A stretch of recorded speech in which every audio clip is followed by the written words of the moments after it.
Yes తిరుమలలోని Padmavati guest house లో పవన్ విశ్రాంతి తీసుకుంటున్నారు.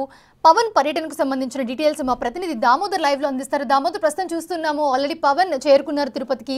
సో రేపటి కార్యాచరణ ఎలా ఉండబోతుంది? ఈ డిక్లరేషన్ గురించి కానివ్వండి, లేకపోతే వారాహిలో ఆయన చూసిన సమస్యల గురించి కూడా, సనాతన ధర్మం గురించి ఓవరాల్ గా రేపు ఏం జరగబోతుంది, ఏం చెప్పబోతున్నారు? మీ దగ్గర ఉన్న అప్డేట్స్ ఏంటి? మోనిషా, పవన్ కళ్యాణ్ ప్రస్తుతం తన విశ్రాంతి ఏదైతే వసతి గృహంలో విశ్రాంతి తీసుకుంటున్న పరిస్థితి అయితే, రేపు ఆయన మరోసారి శ్రీవారి దర్శనం చేసుకుంటాడా, లేకపోతే జాపాలి ఆలయంలోని హనుమంతుని దేవాలయానికి వెళ్తాడా అన్నది తెలియాల్సి ఉంది. మొత్తం మీద రేపు సాయంత్రం 3 గంటలకు ఆయన తిరుమల నుంచి తిరుపతికి చేరుకుంటారు. తిరుపతిలోనే జ్యోతిరావు పిల్లో సర్కిల్లో ఉన్న ఆయన ఏదైతే వారాహి విజయోత్సవ యాత్రలో ఆయన పాల్గొంటారు. ఈ సందర్భంగా వారాహి డిక్లరేషన్ గురించి ఆయన ఒక ప్రకటన చేసే అవకాశం ఉంది. ఏదైతే దేవాలయంలోకి వెళ్ళి తిరిగి వచ్చిన తర్వాత తిరుమల శ్రీవారిని దర్శించుకొని బయటకు వచ్చిన తర్వాత వారాహి డిక్లరేషన్ను మీడియాకు ఆయన చూపించారు. ఈ సందర్భంగా 3 భాషల్లో ఉన్న డిక్లరేషన్ను చూపించిన పరిస్థితి. మొత్తం మీద శ్రీవారి ఆలయానికి వెళ్లే ముందు కూడా మరో డిక్లరేషన్ గురించి ఆయన చర్చ రేపారు. ముఖ్యంగా ఏదైతే తన కుమార్తె పోలినా అంజలి కొనిదలకు సంబంధించిన డిక్లరేషన్, ఆమె ఇతర హిందూ మతం కాదు కాబట్టి దానికి సంబంధించిన డిక్లరేషను ఆమె చేత ఇప్పించాడు. తండ్రిగా అమ్మాయి మైనర్ కాబట్టి తండ్రిగా తాను సాక్ష్యం కూడా ఇచ్చాడు. ఈ విధంగా డిక్లరేషన్ పైన ఏదైతే గతంలో వారం రోజుల క్రితం పెద్ద ఎత్తున డిక్లరేషన్ పైన జగన్ కానీ వైసీపీ నాయకులు కానీ చేసిన చర్చకు ఆయన ఒక విధంగా చెక్ పెట్టారని చెప్పారు. ఈ విధమైన చర్చకు ఏదైతే మాజీ డిప్యూటీ సీఎం నారాయణస్వామి తెరలేపారు. ఆయన ఏదైతే అటు ఏదైతే పవన్ కళ్యాణ్ శ్రీమతితో పాటు ఆయన పిల్లలు క్రిస్టియానిటీకి సంబంధించిన వారు డిక్లరేషన్ ఇస్తారా, వారిని డిక్లరేషన్ అడిగే ధైర్యం అటు కూటమి నాయకులకు అటు బీజేపీ నాయకులకు ఉందా అంటూ కూడా ప్రశ్నించిన నేపథ్యంలో తానే ముందుగా ఆయన తన కుమార్తె చేత డిక్లరేషన్ ఇప్పించారు. అదేవిధంగా తన స్టాఫ్లో ఉన్న హిందూ మతేతరుల ద్వారా కూడా డిక్లరేషన్ ఇప్పించి తాను తన ఆదర్శంగా నిలిచాడని చెప్పవచ్చు. దీంతో వైసీపీ నాయకుల విమర్శలకు ఒక రకంగా చెక్ పెట్టాడు. మరోవైపు ఏదైతే వారాహి డిక్లరేషన్ పేరుతో రేపు జరగబోయే సభలో ఖచ్చితంగా సనాతన ధర్మాన్ని గురించి పూర్తి స్థాయిలో సనాతన ధర్మం ఎందుకు ఇబ్బంది పడుతుంది, ఏ విధమైన దాడులు సనాతన ధర్మం మీద జరుగుతున్నాయి, వాటికి ఏ విధంగా చెక్ పెట్టాలా అన్న అంశం మీద ఆయన సుదీర్ఘంగా ప్రసంగించబోతున్నాడు.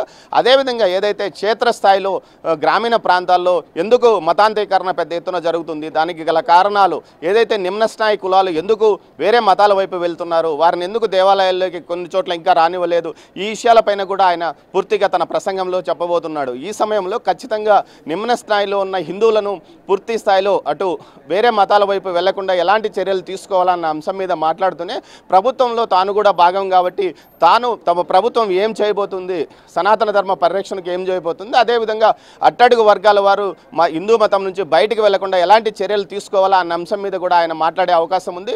దీంతోపాటు తమ ప్రభుత్వం చేయబోయే చర్యలను కూడా ఆయన చెప్పనున్నారు. మొత్తం మీద ఆయన తన పర్యటనలో పూర్తి స్థాయిలో ఏదైతే ప్రాయశ్చిత దీక్ష విరమించుకోవడానికి తిరుపతికి వచ్చాడో, అది ఓవైపు లడ్డూలో కల్తీ నెయ్యి గురించి జరిగిన వివాదం సుప్రీంకోర్టులో ఉన్న నేపథ్యం రేపు సుప్రీంకోర్టు ఒక ప్రకటన చేసే అవకాశం ఉంది.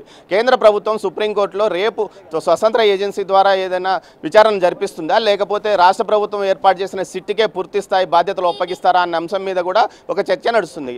సుప్రీం తీసుకునే నిర్ణయం, కేంద్ర ప్రభుత్వం తీసుకునే నిర్ణయం తర్వాతనే సాయంత్రం 4 గంటల సమయంలో బహిరంగ సభ ప్రారంభమయ్యే అవకాశం ఉంది కాబట్టి ఖచ్చితంగా అక్కడ ఈ విషయం గురించి కూడా మాట్లాడే అవకాశం ఉంది. దీంతోపాటు గత 5 సంవత్సరాలుగా తిరుమలలో గత పాలనలో ఏ విధంగా తిరుమల పవిత్రతను దెబ్బతీశారా అన్న అంశాలను కూడా ఆయన లెక్కలతో సహా చెప్పనున్నట్లు ఆ పార్టీ వర్గాలు చెప్తున్నాయి. అదేవిధంగా రాష్ట్ర వ్యాప్తంగా ఉన్న దేవాలయాలను ఏ విధంగా దెబ్బతీశారు, అదేవిధంగా అన్యమతస్థుల పేరుతో హిందూ దేవాలయాలపైన దాడులు విధ్వంసం ఏ విధంగా కొనసాగిందా అన్న విషయాన్ని కూడా ఆయన ఆ సభలో చెప్పనున్నట్లు సమాచారం. మొత్తం మీద సనాతన ధర్మ పరిరక్షణకు తాను ఏ విధంగా కట్టుబడి ఉన్నానో, అదే సమయంలో ఇతర మతాలకు తాను ఎలాంటి గౌరవం ఇస్తాను అన్న విషయాన్ని కూడా ఆయన బహిరంగ సభలో చెప్పనున్నట్లు సమాచారం. మొత్తం మీద రేపు జరిగే సభలో వారాహి డిక్లరేషన్ పైన పూర్తి స్థాయిలో ఒక ప్రకటన చేయనున్నారు. అది దేశవ్యాప్తంగా కూడా అది ఉపయోగపడే విధంగా తాము డిక్లరేషన్ తయారు చేశామని ఏదైతే డిక్లరేషన్కు వెనుకవైపు ఉన్నారో పవన్ వెనుక ఉన్న వ్యూహకర్తలు చెప్తున్నారు. మొత్తం మీద వారు కూడా స్వామివారి దర్శనం దర్శనానికి వచ్చారు.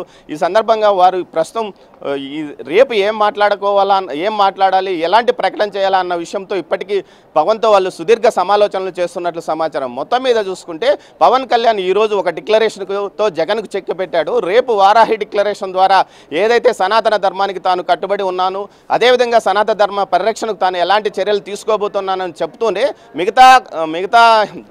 మిగతా కుల మతాల పట్ల తాను అనుసరించే వైఖరిని కూడా తెలియజెప్పే అవకాశం ఉందని తెలుస్తుంది. దీంతోపాటు రాష్ట్ర ప్రభుత్వం ఈ 100 రోజుల పాలనలో ఎలాంటి అభివృద్ధి కార్యక్రమాలు చేపట్టింది, గత ప్రభుత్వము పంచాయతీలను ఏ విధంగా నిర్వీర్యం చేస్తే తాము వేల కోట్ల నిధులు పంచాయతీలకు విడుదల చేస్తాము ఈ కష్టకాలంలో కూడా అన్న విషయాన్ని, అదేవిధంగా రహదారుల మరమ్మతుకు పంచాయతీరాజ్ స్థాయిలో రహదారుల మరమ్మతుకు కేంద్ర ప్రభుత్వం ఎలాంటి నిధులు ఇచ్చింది, అదేవిధంగా వరద సాయం కేంద్ర ప్రభుత్వం అత్యధికంగా ఏపీకి కేటాయించిన విషయాన్ని కూడా రేపు ఆయన ప్రకటించబోతున్నట్టు తెలుస్తుంది. మొత్తం మీద ఓవైపు తమ కూటమి ప్రభుత్వం యొక్క 100 రోజుల పాలన గురించి కూడా ఆయన ఈ సభలో మాట్లాడినట్లు తెలుస్తుంది. మోనిషా.